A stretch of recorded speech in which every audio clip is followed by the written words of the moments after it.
Olá, meu nome é Guilherme Olival, eu sou neurologista e hoje eu vou falar sobre o tratamento do surto da esclerose múltipla. Bom, o tratamento da esclerose múltipla, eu gosto de dividir ele didaticamente em 3 fases. Uma delas é o tratamento de prevenção que o paciente deve tomar para evitar de ter surtos. O outro é o tratamento de reabilitação, quando mesmo após o tratamento de um surto fica algum sintoma e você precisa tratar aquela sequela neurológica. E o terceiro tipo de tratamento é justamente o tratamento durante a exacerbação, durante o surto de esclerose múltipla. Tá?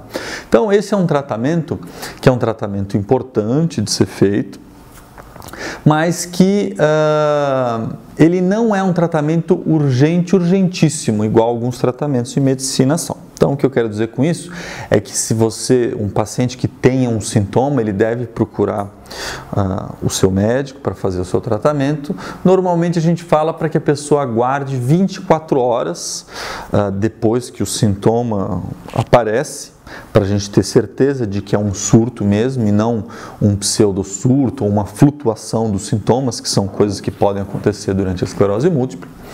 E nesse caso deve ser encaminhado para iniciar o tratamento, que também não precisa ser iniciado naquele minuto, mas que deve ser programado para ser começado aí nos próximos dias, né?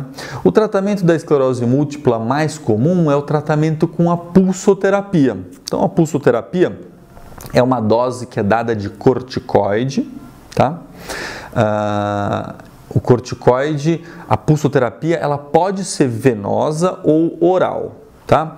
O problema do tratamento da pulsoterapia oral, ele foi validado na Espanha, mas os resultados aqui no Brasil, eles não se comprovaram iguais os de Barcelona, então, que é lá da Espanha. Então, a gente faz aqui no Brasil, normalmente com o corticoide venoso, é um corticoide em altas doses que a gente usa, e usa num período relativamente curto de tempo, são 4 horas a infusão, e ao longo de vários dias, pode ser de 3 a 5 dias que a gente usa esse tratamento. Então, esse nome pulsoterapia, porque parece uma coisa que tem um ritmo que bate, né? Então, ele usa uma dose alta, no dia seguinte usa uma dose alta de novo, nesse período aí de 4 horas, pode ter uma variação, não precisa ser exatamente 4 horas, né? A vantagem desse tratamento é que você consegue usar uma medicação que é um potente anti-inflamatório, que é o corticoide, e você minimiza muito os efeitos colaterais do corticoide usando ele dessa maneira, né? O corticoide usado de maneira lenta, ao longo de vários dias ou semanas, ele traz vários efeitos colaterais, tá? Mas a pulsoterapia, ela minimiza bastante isso, o que não significa que não possa ter efeitos colaterais e que você não precisa conduzir isso de maneira cuidadosa. Então, por exemplo, um dos cuidados mais importantes que tem durante a pulsoterapia é que seja usado um vermífugo antes.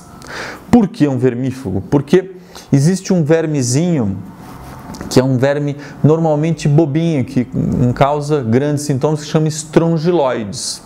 E esse verme, se você usa a pulsoterapia, ele pode se multiplicar e ir para vários órgãos, não ficar só no intestino. Então, é sempre importante usar um vermífugo antes.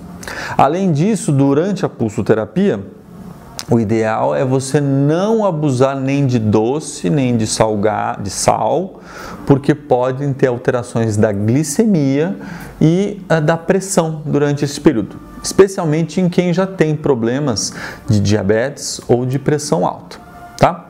A gente não gosta de usar pulsoterapia à noite, porque às vezes ela dá um pouco de insônia, às vezes ela dá um pouco de agitação, mas isso costuma ser um sintoma relativamente moderado, não é uma agitação assim, né? Até existem casos de psicose durante o uso do corticoide, mas são casos muito raros, isso daí, e aí normalmente a pessoa já tem uma predisposição genética que levaria a isso, tá? Particularmente, isso daí são casos muito raros, isso daí. Tá? Então, o uso dessa pulsoterapia vai fazer com que tenha um rápido efeito anti-inflamatório e as lesões inflamatórias da esclerose múltipla no cérebro e na medula rapidamente desinflamem. Né? Normalmente, inclusive, o paciente, depois de uns 3 dias tomando, ele já percebe alguma alteração nos sintomas dele, né? Claro que o efeito ele não é imediato, porque a pulsoterapia ela só interrompe a inflamação. Quem vai lá e faz a remielinização é o seu próprio corpo, né? Então, às vezes, até por isso é super importante você estar com um nível, uma alimentação saudável, um nível de vitaminas bom no corpo, para que o seu corpo possa fazer essa remielinização, tá? Além da pulsoterapia, a pulsoterapia não é o único tratamento para esclerose múltipla, para o surto da esclerose múltipla. Você tem também um tratamento com ACTH, que é um tratamento muito pouco usado, mas é como se você induzisse o corpo do paciente a produzir aquele corticoide em altas doses. É um tratamento caro, com outros efeitos colaterais. Hoje em dia, praticamente, ele é reservado para quem tem alergia a corticoide, que também é uma entidade muito rara. Outras opções, para quem não respondeu ao tratamento da pulsoterapia ou que não pode por algum motivo, são a plasmaférese, que é um tratamento onde você filtra o sangue, tira as imunoglobulinas circulantes e devolve o sangue sem essas imunoglobulinas. Então você tira um mantenedor da inflamação.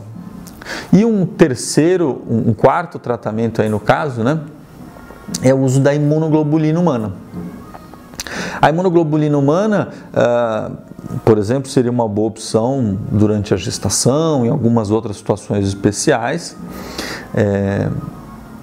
É um tratamento em que você coloca um pool de milhares de imunoglobulinas, dos anticorpos, de doadores, que vão neutralizar justamente as suas próprias imunoglobulinas que estão atacando a sua mielina. Mas esse é um tratamento que também é usado em casos muito selecionados, tá? Então, é super importante a gente ter em mente todos esses tratamentos, todas essas opções e saber que a pulsoterapia realmente ainda é o tratamento mais importante durante um surto de esclerose múltipla e que você deve procurar um auxílio médico para que seja feita esse tratamento aí no caso de ter algum sintoma, tá? E é super importante também, a gente falou de alguns efeitos colaterais da pulsoterapia, mas que ela seja feita num ambiente controlado. Normalmente a gente não recomenda um ambiente que a gente chama de contaminado, porque existe alguma alteração da sua imunidade durante o uso da pulsoterapia. Então, se você tiver num pronto-socorro com um paciente com alguma infecção viral do seu lado, isso não está correto, não está correto. Né? E é importante que seja feito idealmente numa bomba para que o tempo seja controlado, ou que se ele for controlado no conta-gotas, que ele seja muito bem controlado pelo relógio, para que não seja feito de maneira muito rápida, que pode causar algum mal também para o seu organismo, né? Então tem alguns cuidados aí que precisam ser tomados. Então, às vezes a gente usa algum protetor gástrico, porque o corticoide pode dar dor no estômago, né? E tardiamente o que às vezes acontece é um ruborzinho na face e às vezes aparecem algumas espinhas depois, que é uma coisa lenta que depois vai embora. A pergunta que todo mundo faz é assim: mas e aí, a pulsoterapia engorda, doutor? Não quero engordar de jeito nenhum. Hoje em dia, você dá um remédio que engorda para o paciente é um crime gravíssimo, né? Mas usada de maneira em 5 dias, ela dá um pouco de edema, que você vai reter um pouco de líquido, mas depois você urina isso daí e o edema vai embora. Você não deve engordar com o uso da pulsoterapia. Bom, espero que eu tenha explicado aí a maior parte das dúvidas, tá? Estou à disposição se alguém tiver mais alguma pergunta e mande aí a sua pergunta para o nosso canal, tá bom? Um grande abraço e até mais.